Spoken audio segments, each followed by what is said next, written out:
नमस्कार दोस्तों, मैं अंकुर उपाध्याय स्वागत करता हूं आप सभी का आपके अपने YouTube channel share market analysis में। यहां सबसे पहले तो आप सभी के साथ अमेरिका का अपडेट देना चाहूंगा, देन FII के डेटा के बारे में बात करेंगे, देन कल इंपॉर्टेंट डे है भारत के बाजारों के लिए क्योंकि कल सेबी की स्ट्रेस टेस्टिंग होने वाली है।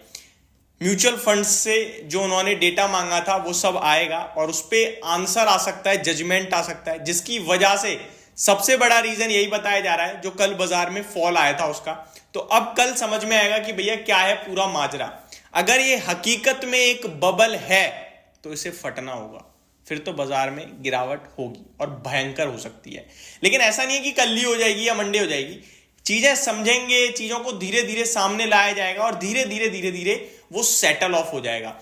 देन आप सभी के साथ कुछ स्टॉक्स के लिए बड़ी खबरें आते हुए दिखी हैं जो मैं आप सभी के साथ शॉर्ट और सिंपल लैंग्वेज में कोशिश करूंगा डिस्कस करने की। तो सबसे पहले शुरुआत करते हैं अमेरिका के बाजार के साथ। अमेरिका मार्केट में आज जॉब्स डेटा आया, साथ ही साथ होल सेल्स का डेटा आया। दोनों डेटा मैंने आप सभी के साथ इससे प्रीवियस वीडियो में डिस्कस करे थे जहां मैंने कहा था कि डेटा तो मजबूत नहीं है, जो अमेरिका चाहता है वैसा डेटा तो बिल्कुल भी नहीं है। तब अमेरिका का मार्केट लगभग 100-125 पॉइंट ऊपर था और करंट सिचुएशन ये है कि अभी डाउ जोन्स आपके लिए ऑलमोस्ट 100 पॉइंट ही नीचे आ गया है। तो स्टडी जो रीडिंग थी हमारी डेटा की वो एग्जैक्टली परफेक्ट बैठी, बट मार्केट है ये डेटा पे नेगेटिव, डेटा पे पॉजिटिव रिएक्ट कुछ भी कर रहा है यार।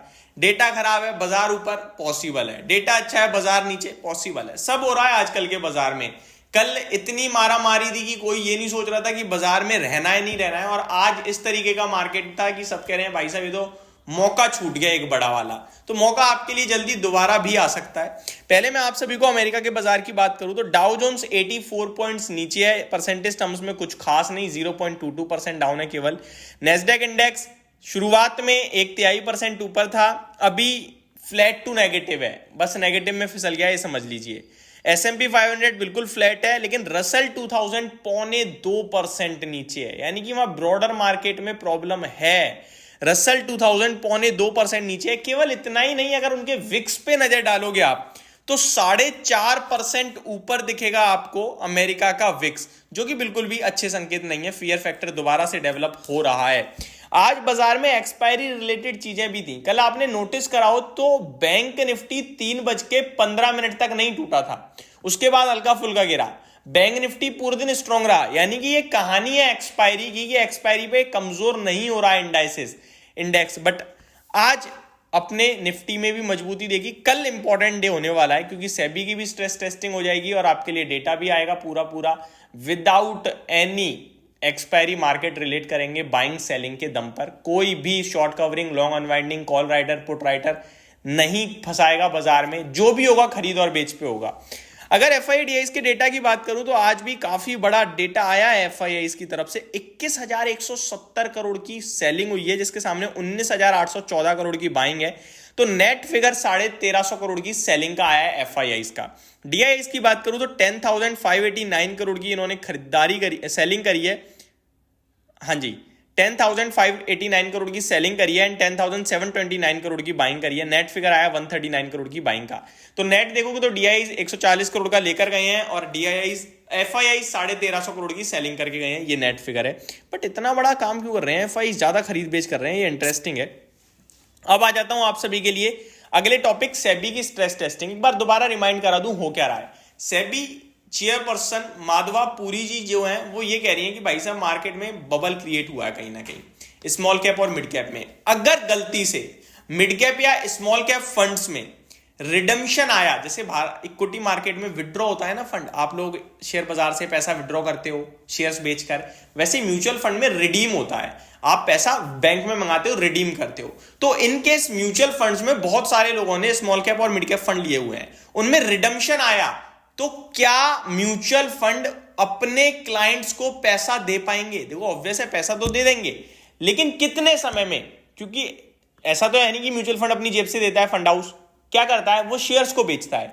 अब शेयर्स बिक जाएंगे क्या बाजार में? है कोई इतना बड़ा खरीदार जो आपके शेयर्स बेच दे?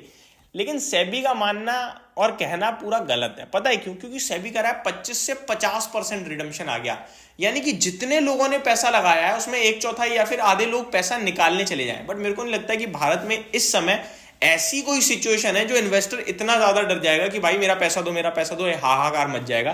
तो ये केवल और केवल एक एक्शन है, सेबी करना देखना चाहता है, और ये देखने से कुछ नेगेटिविटी फैल जाए तो बात अलग है, वो बाइंग अपॉर्चुनिटी होनी चाहिए, क्योंकि ये फैक्ट्स पे आधारित बिल्कुल भी नहीं है। यानी कि कहने वाली बात यह है कि अगर 100 लोगों ने म्यूचुअल फंड में पैसा लगाया है तो 50 लोग विड्रॉ करने चले जाएं। पॉसिबल है यार, एक साथ इतने लोगों का दिमाग तो नहीं फिर सकता। तो ये बस एक आपके साथ चीजें शेयर करनी थी, बाकी जो कल आएगा डेटा वो भी मैं आपके साथ डेफिनेटली डिस्कस करूंगा। अब आ जाते हैं डायरेक्टली स्टॉक स्पेसिफिक खबरों के दम पर क्या होगा एक्शन, उनके बारे में बात करने पे। तो सबसे पहले मैं आपको बताना चाहता हूं बीबीटीसी बॉम्बे बर्मा ट्रेडिंग कॉर्पोरेशन के लिए खबर है। Assistant commissioner of state tax Maharashtra में इन्होंने सर्च जारी करी है इनके रजिस्टर्ड ऑफिसेज में सेक्शन 67 के द्वारा। तो ये एक अपडेट थी, इस स्टॉक को कल रडार पे रखिएगा। पेटीएम कल आखिरी दिन है, पेटीएम पेमेंट बैंक जो चलने वाली है एंड परसों से बंद हो जाएगी काम करना। तो फास्ट टैग से रिलेटेड जितने भी हैं भैया कल तक सॉल्व कर लेना। रेलटेल कॉर्पोरेशन को ऑर्डर मिलता हुआ दिखा 113 करोड़ रुपीस का। तो ये एक और स्टॉक है जो आपके लिए रडार पे रहेगा कल। बाकी कोई बड़ी और स्पेसिफिक न्यूज नहीं है, कोई बड़ी खबर नहीं है।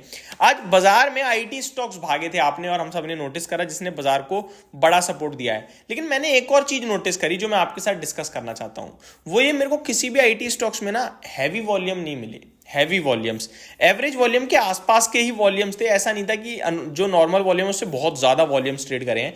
इनफैक्ट आखिरी के 10-15 मिनट में भारी वॉल्यूम आए हैं और आईटी स्टॉक्स पहले ही चल गए थे, आखिरी के 10-15 मिनट में ऊपर से डिप आई है। तो ये क्या एक ट्रैपिंग है यार, ये कल पता चलेगा हमें। तो ये मेरी तरफ से आपके लिए एक डिटेल वीडियो थी, वो आपको सारी चीजें समझ में आई होंगी। Thank you so much for watching this video. Good night guys.